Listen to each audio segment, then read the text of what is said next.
It is possible that I ruffled a few feathers by saying we should not keep the law. A lot of people seem to have been irked by it. All right, I'll just dial down a bit. So, okay, all right. Let's just keep the law, right? Let's keep it. Let's see how far we can go with this. So, you who keep the law, let me ask you, how is it going for you? What part of the law are you actually keeping? When the Bible talks about the law, it refers to 613 laws. So, are you keeping 613 of those laws?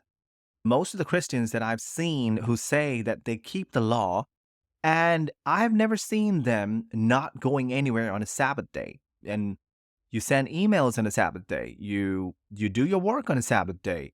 I'm pretty sure you brush your teeth on a Sabbath day, right? I don't see them staying at home either on Sabbath day.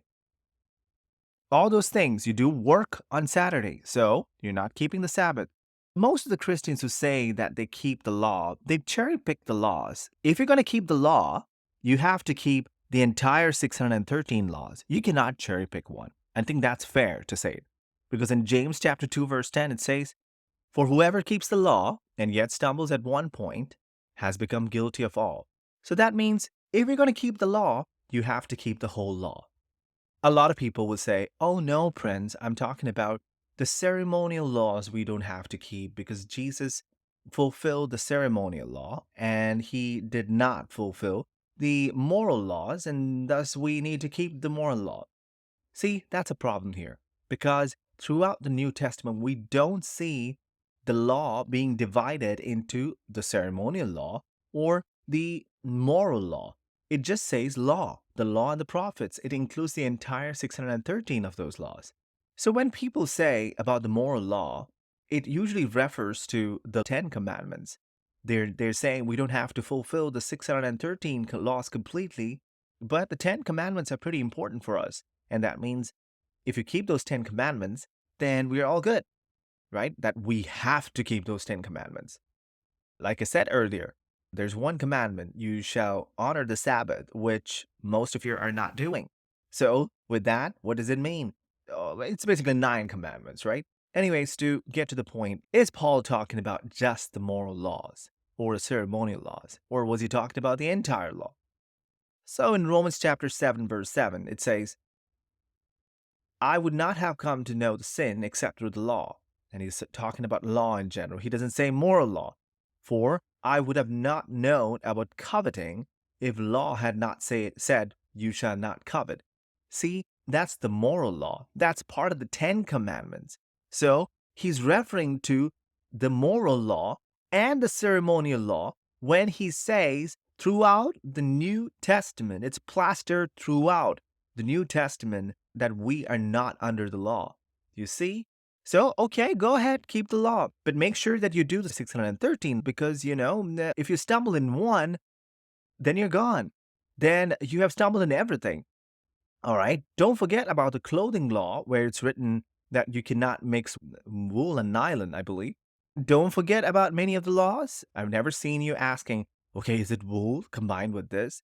All right. Many of the Christians are just being hypocritical by cherry picking the laws. And they say, okay, we have to keep the law. And what laws are they referring to? Do not have a tattoo, because the ones who are actually saying this do not have a tattoo.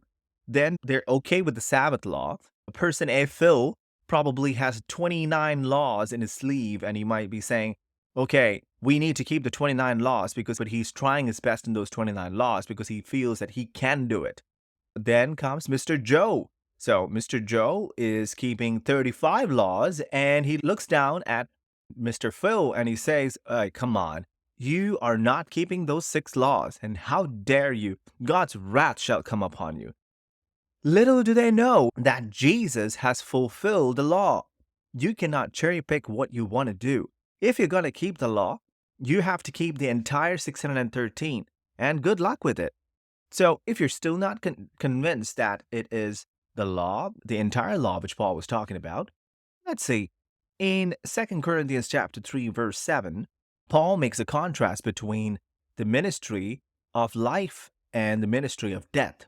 Wow, ministry of death.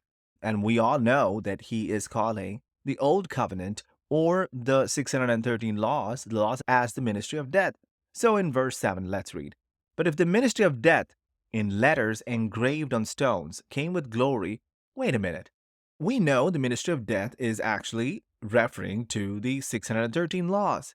How many of them were written on stones? It was basically the 10 commandments, right?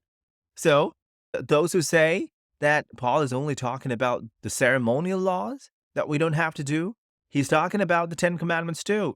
Please understand that you cannot keep the law. If you have to keep the law, you have to keep 613 of those. Otherwise, if you're going with your own righteousness, Paul says in Galatians that cursed is anyone who tries to keep the law.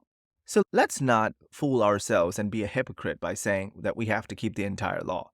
If you're going to do it, good. Go ahead. Do the 613.